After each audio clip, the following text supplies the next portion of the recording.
Hi, നമസ്തേ. ഇന്ന് ഞാനിവിടെ പറയുന്നത് വാത്മീകി രാമായണവും നാരദ മഹർഷിയും എന്ന വിഷയത്തെക്കുറിച്ചാണ്. ഇതൊക്കെ പറയാനും മാത്രം ഞാൻ വളർന്നോ എന്ന് ചോദിച്ചാൽ അറിയില്ല എന്നായിരിക്കും ഉത്തരം. എന്നിട്ടും എന്തേ പറയുന്നു എന്ന് ചോദിച്ചാൽ അതിനുള്ള ഉത്തരം എനിക്കുണ്ട്. കഴിഞ്ഞ വീഡിയോയിൽ ഞാൻ പറഞ്ഞിരുന്നില്ലേ, എനിക്ക് കിട്ടുന്ന അറിവുകൾ ഞാൻ നിങ്ങളോട് പറയുന്നു എന്ന്. അതിന് ആഴത്തിലുള്ള മറ്റൊരു അർത്ഥം കൂടിയുണ്ട്. അവിടെ ഞാൻ എന്നെക്കുറിച്ചും ഈ ചാനൽ തുടങ്ങാനുണ്ടായ കാര്യത്തെക്കുറിച്ചും ചെറുതായൊന്ന് പറയേണ്ടിയിരിക്കുന്നു. ഞാൻ വലിയ തറവാട്ടിലെ ഒരു കുട്ടിയായി ജനിച്ചതാണ്. നിറയെ പറമ്പും കൃഷിയും ഒക്കെയുള്ള തറവാട്.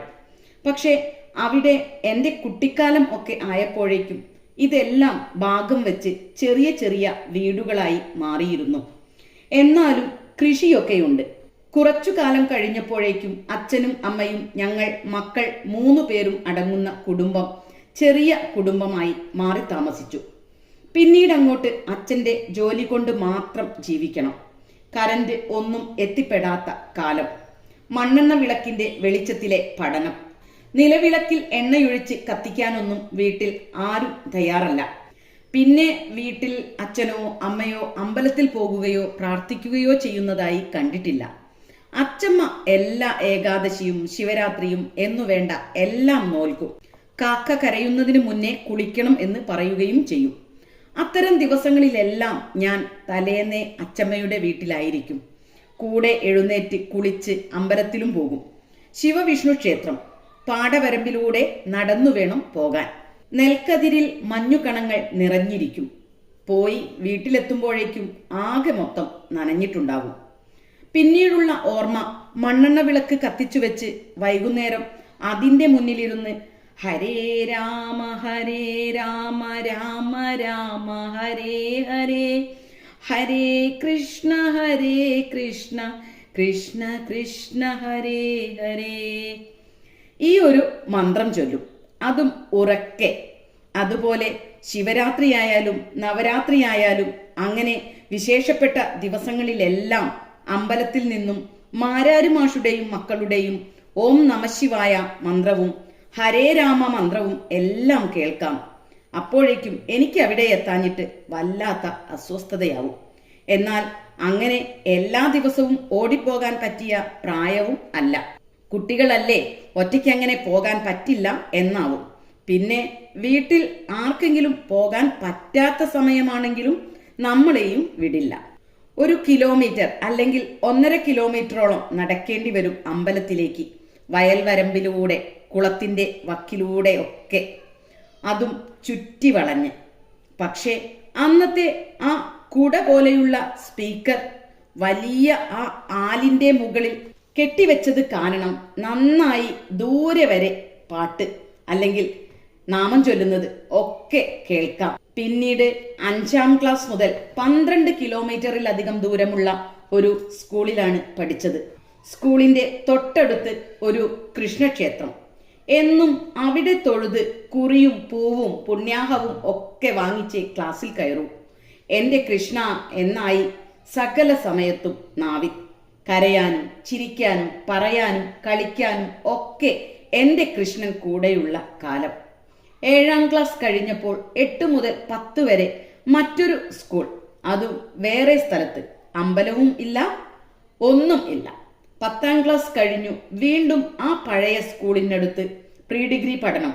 വീണ്ടും കൃഷ്ണ സാന്നിധ്യം.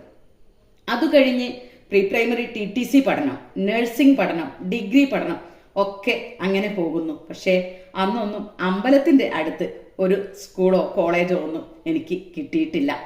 എന്നാൽ ഈ പഠനകാലത്ത് പുലർച്ചെ 5 മണിയാകുമ്പോൾ വീടിനടുത്തെ അമ്പലത്തിലെത്തും.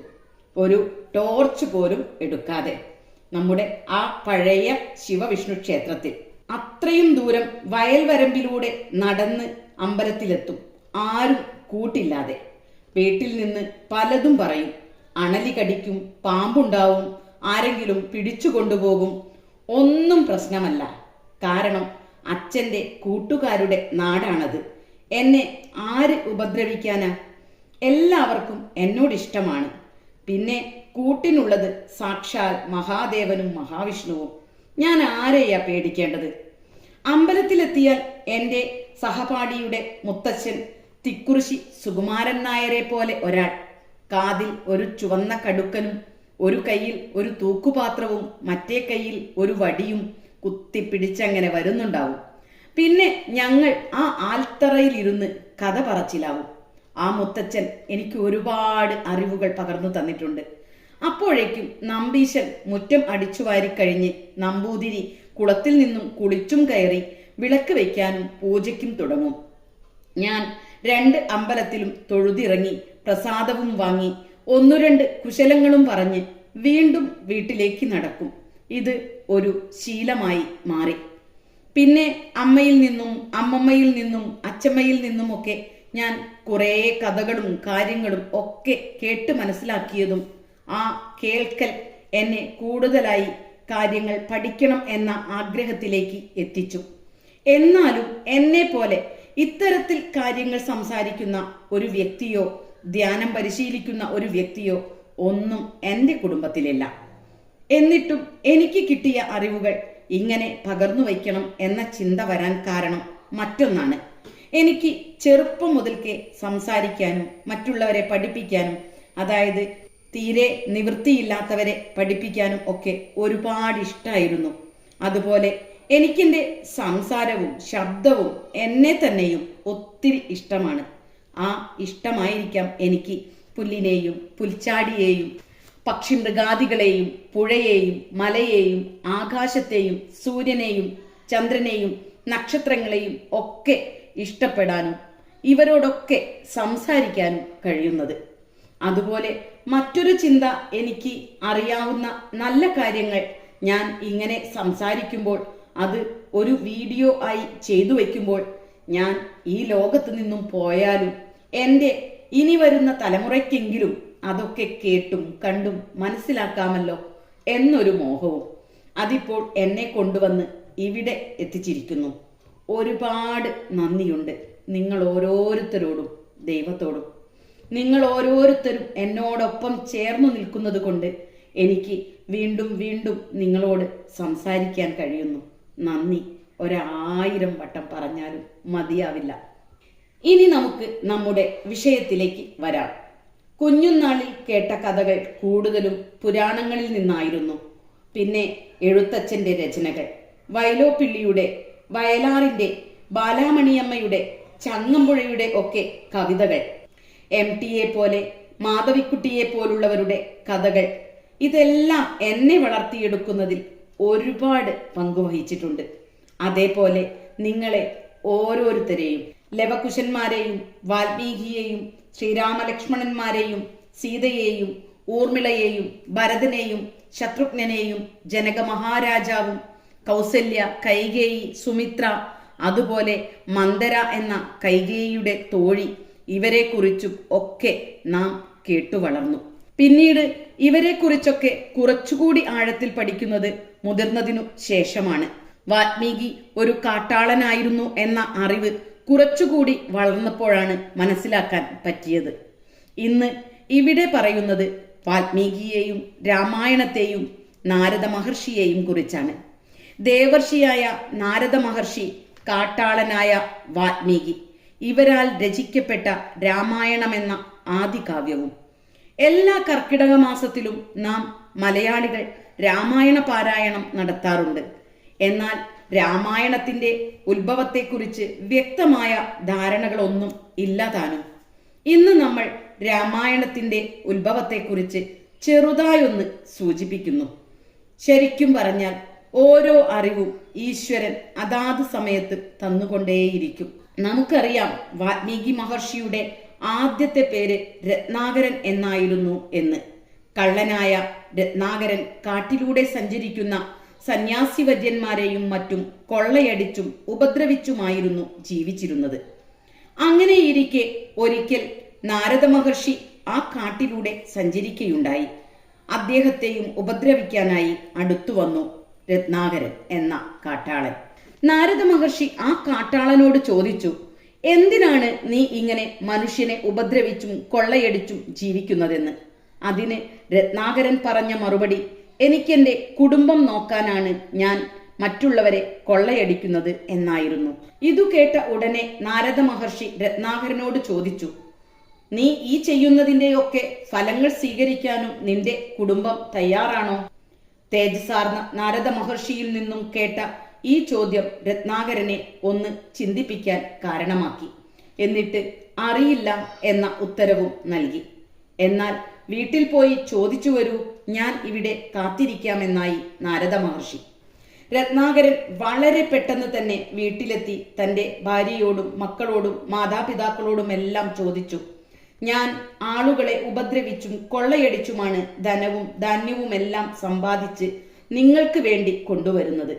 അതുകൊണ്ട് ഞാൻ കൊണ്ടുവരുന്ന ധനധാന്യങ്ങൾ സ്വീകരിക്കുന്ന പോലെ അതിൻ്റെ പാപകർമ്മങ്ങളും സ്വീകരിക്കാൻ നിങ്ങൾ തയ്യാറല്ലേ എന്ന്.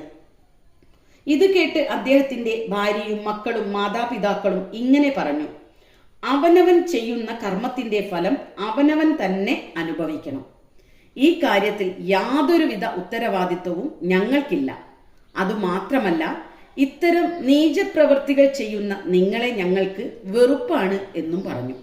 ഇത്രയും കേട്ട രത്നാകരൻ ഓടി നാരദ മഹർഷിയുടെ അടുത്തെത്തി അദ്ദേഹത്തിന്റെ തൃപ്പാദങ്ങളിൽ വീണു. എന്നിട്ട് പറഞ്ഞു, മഹർഷിയെ, ഞാൻ ഇത്രയും കാലം ആർക്കു വേണ്ടിയാണോ ഈ പ്രവൃത്തികളെല്ലാം ചെയ്തത്, അവർക്കാർക്കും ഇന്നെന്നെ വേണ്ട. എനിക്ക് മോക്ഷം തന്നാലും ഗുരുദേവ എന്ന്. കരുണാമയനായ നാരദ മഹർഷി രത്നാകരനോട് പറഞ്ഞു, നിന്റെ സുഖത്തിലും ദുഃഖത്തിലും പുണ്യത്തിലും പാപത്തിലും സദാ നിന്നെ സ്നേഹിച്ചുകൊണ്ടിരിക്കുന്ന ജഗദീശ്വരനു വേണ്ടി നീ ഇന്നു മുതൽ ജീവിക്കാൻ ആരംഭിക്കുക എന്ന്. അതിനുശേഷം ക്രിയായോഗാധ്യാനവും താരക ബ്രഹ്മമന്ത്രം എന്നറിയപ്പെടുന്ന രാമ എന്ന മന്ത്രവും രത്നാകരന് നാരദ മഹർഷി ഉപദേശിച്ചു നൽകി. ഓം നമോ നാരായണായ നമോ എന്ന അഷ്ടാക്ഷര മന്ത്രത്തിൽ നിന്നും ര എന്ന ബീജാക്ഷരവും നമശിവായ എന്ന പഞ്ചാക്ഷരത്തിൽ നിന്നും മ എന്ന ബീജാക്ഷരവും സംയോജിപ്പിച്ചുണ്ടായതാണ് രാമ എന്ന താരക ബ്രഹ്മമന്ത്രം. മഹാപാപിയെ പോലും ഋഷിതുല്യനാക്കുന്ന മഹാമന്ത്രം. ലോകത്തിന്റെ ആത്മീയ മാതാവായ ഭാരതത്തിന്റെ മഹത്തായ 2 സംഭാവനകളാണ് കാലാതീതമായി നിലനിൽക്കുന്ന ഗുരുശിഷ്യ സമ്പ്രദായവും ഗുരുവിൽ നിന്ന് ഈശ്വരനാമം സ്വീകരിച്ച് ഈശ്വരനായി തീരുന്ന ജപയോഗമെന്ന സമ്പ്രദായവും. ഭഗവാൻ ഭഗവത്ഗീതയിൽ പറയുന്നു, യജ്ഞങ്ങളിൽ ഞാൻ ജപയജ്ഞമാകുന്നു അർജുന എന്ന്. അങ്ങനെ നാരദ മഹർഷിയിൽ നിന്നും യോഗദീക്ഷയും മന്ത്രദീക്ഷയും സ്വീകരിച്ച് രത്നാകരൻ ക്രിയായോഗാധ്യാനത്തിലൂടെ രാമനാമം ജപിച്ച് കൊടും തപസ്സിൽ മുഴുകി. മാസങ്ങളും വർഷങ്ങളും കടന്നുപോയി. അദ്ദേഹത്തിന്റെ ശരീരം മുഴുവൻ ചിതൽപുറ്റ് വന്ന് മൂടി. വീണ്ടും കുറെ കാലം കഴിഞ്ഞ് നാരദ മഹർഷി തന്റെ പ്രിയ ശിഷ്യന്റെ തപസ്സു കണ്ട് സന്തോഷിച്ച് രത്നാകരന്റെ ചെവിയിൽ രാമനാമം ചൊല്ലി ഉണർത്തി ആലിംഗനം ചെയ്തിട്ട് പറഞ്ഞു, വാൽമീകങ്ങളാൽ, അതായത് ചിതൽപുറ്റുകളാൽ മൂടപ്പെട്ടതുകൊണ്ട് നിന്റെ പേര് വാൽമീകി മഹർഷി എന്നായിരിക്കും ഇനി മുതൽ അറിയപ്പെടുക. അങ്ങനെ പുതിയ ഒരു ആത്മീയ നാമവും പുതിയ ആത്മീയ ജന്മവും നൽകി നാരദ മഹർഷി രത്നാകരനെ അനുഗ്രഹിച്ചു യാത്രയായി. അങ്ങനെ ഒരിക്കൽ വാൽമീകി മഹർഷിയും ശിഷ്യനും ഗംഗാസ്നാനം ചെയ്യാൻ പോകുന്ന വഴിക്ക് മരക്കൊമ്പിലിരുന്ന് 2 ക്രൗഞ്ച പക്ഷികൾ പ്രണയസല്ലാപത്തിൽ ഏർപ്പെടുന്നത് കണ്ടു. അദ്ദേഹം സന്തോഷത്തോടു കൂടി ആ കാഴ്ച കണ്ടുകൊണ്ടിരിക്കെ പെട്ടെന്ന് ഒരു വേടന്റെ അമ്പേറ്റ് ആ പക്ഷികളിൽ ആൺപക്ഷി വാൽമീകി മഹർഷിയുടെ മുന്നിൽ വന്നു വീണു. അമ്പേറ്റു വീണ ആൺപക്ഷിയുടെ ചുറ്റും വട്ടമിട്ട് പറന്ന് കരയുന്ന പെൺപക്ഷിയുടെ ദുഃഖം വാൽമീകി മഹർഷിയിൽ വല്ലാത്ത സങ്കടം ജനിപ്പിച്ചു. ഒരിക്കൽ കൊല്ലും കൊലയും നടത്തിയ രത്നാകരന് ആ ചെറുപക്ഷിയുടെ ദുഃഖം താങ്ങാവുന്നതിലും അപ്പുറമായിരുന്നു. കാരണം രാമനാമം ജപിച്ച് ആത്മസാക്ഷാത്കാരം നേടിയ വാൽമീകി മഹർഷിയിൽ പ്രപഞ്ചാവബോധം, അതായത് യൂണിവേഴ്സൽ കോൺഷ്യസ്നസ് വന്നു. തൻ്റെ ആത്മാവ് തന്നെയാണ് സകല ചരാചരങ്ങളിലും ഉള്ളതെന്ന ബോധം. അദ്ദേഹം വേടനെ നോക്കി ഇങ്ങനെ പറഞ്ഞു, മാനിഷാദ പ്രതിഷ്ഠാം ത്വ മഗമഹ ശാശ്വതീ സമഹ യത് ക്രൗഞ്ചമിഥുനാദേകം ആവതീഹി കാമമോഹിതം. അരുത് കാട്ടാള, ക്രൗഞ്ച പക്ഷികളിലൊന്നിനെ അമ്പെയ്ത് വീഴ്ത്തിയ നിന്റെ ഈ പ്രവൃത്തി എല്ലാ കാലത്തും നിന്ദിക്കപ്പെടട്ടെ.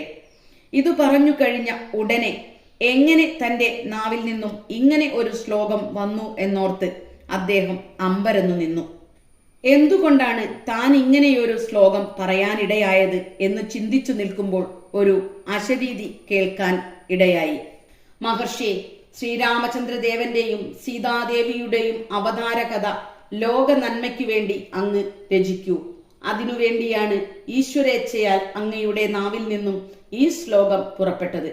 അങ്ങനെയാണ് രാമായണം എന്ന മഹാകാവ്യം വാൽമീകി മഹർഷി രചിച്ചത്, ലോക നന്മയ്ക്കു വേണ്ടി. രാമായണ പാരായണത്തിന്റെ ആത്യന്തികമായ ലക്ഷ്യം താരക ബ്രഹ്മമന്ത്രം എന്നറിയപ്പെടുന്ന രാമനാമം ജപിക്കലാണ്.